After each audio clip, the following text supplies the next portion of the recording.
Hello engineers, welcome back to your own YouTube channel, that is Civil Guruji, the Civil Engineers Training Institute. I corporate trainer engineer Dilip Singh Pawar, welcome you back to your own learning platform.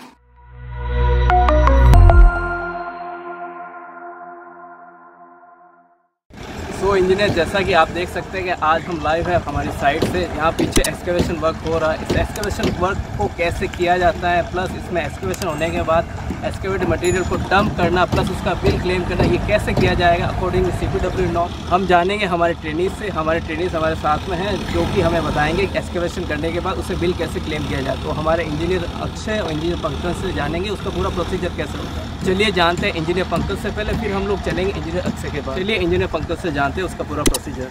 Pankaj sir, good afternoon everyone, मैं engineer Pankaj Damor.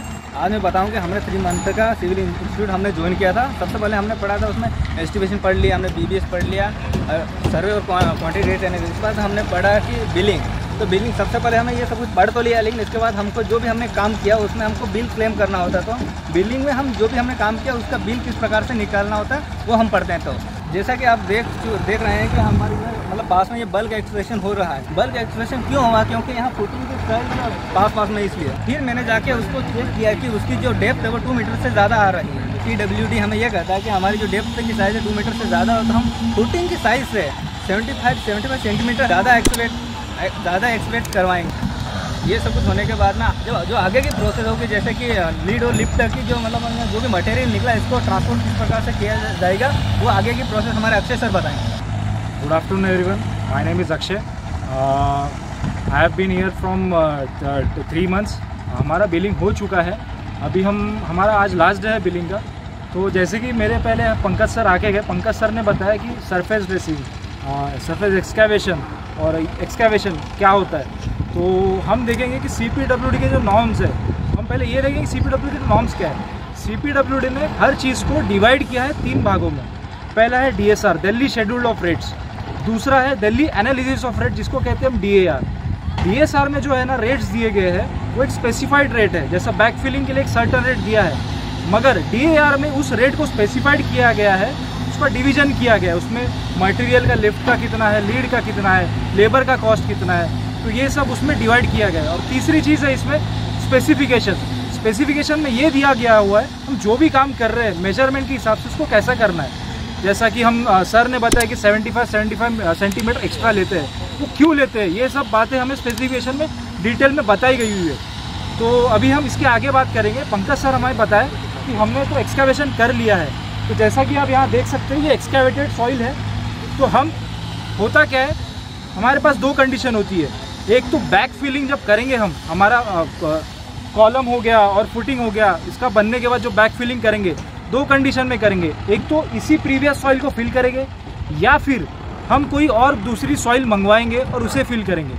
तो हम पहली condition देखते हैं। अगर हम इसी soil को फिल करते हैं, समझिए हमने एक्सकैवेशन किया, 10 मीटर क्यूब के वॉल्यूम में हमारी सॉइल निकली है, मगर उसमें हमने फुटिंग किया, कॉलम कास्ट किया, तो उसका जो वॉल्यूम है वो माइनस हो जाएगा। तो ये जितना हमने एक्सकैवेटेड मटेरियल निकाला है उतना वापस फिल नहीं हो पाएगा।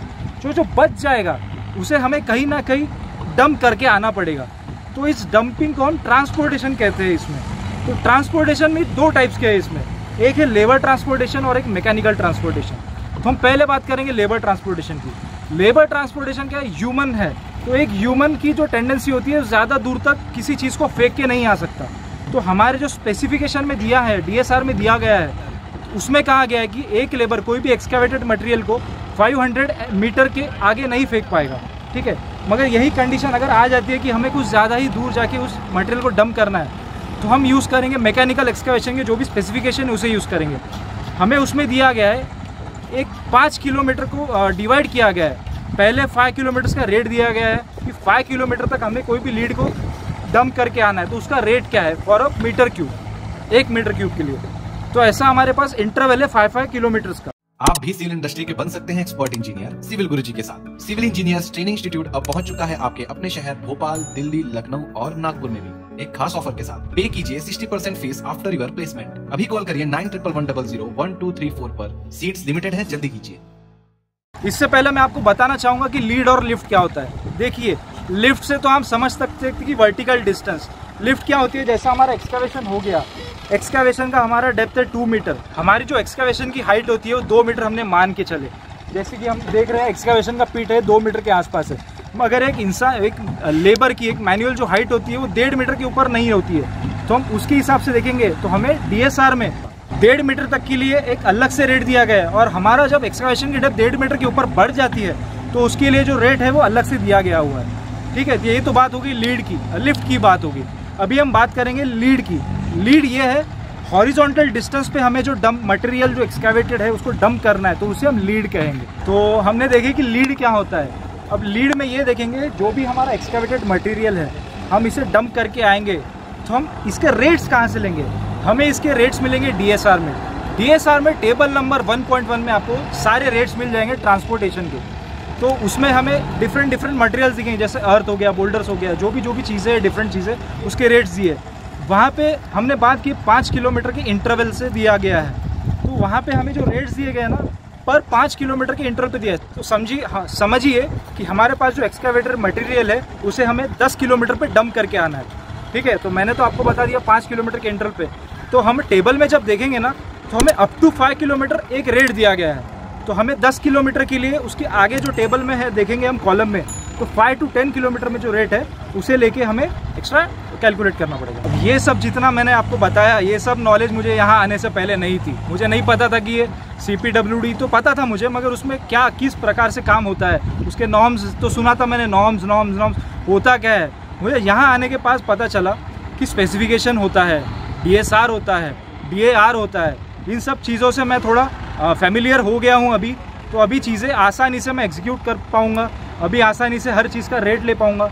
यानी मुझे अभी कॉन्फिडेंस है कि कोई भी मुझे काम दिया गया है तो मैं उसका बिल बना पाऊँ और उसका रेट्स पूरे सारे निकाल पाऊँ। जैसा कि मैंने कहा आपको, ये सब चीज़ें मुझे पता नहीं थी, तो 3 महीने में मैंने इतना कुछ सीख लिया कि मेरा कॉन्फिडेंस, जो अभी इंजीनियरिंग से निकलने के बाद जो चीज़ें मैं पता थी मगर एग्जीक्यूशन में मुझे घबराहट होती थी कि मैं चीज़ें सही कर रहा हूँ या नहीं, अभी जो मुझे कॉन्फिडेंस मिला है वो इन 3 महीनों में मिला है। तो मैं थैंकफुल हूँ सिविल गुरुजी को फॉर टीचिंग, फॉर इतनी सारी चीज़ें इतने कम समय में इतना ज़्यादा डाटा पढ़ाने के लिए।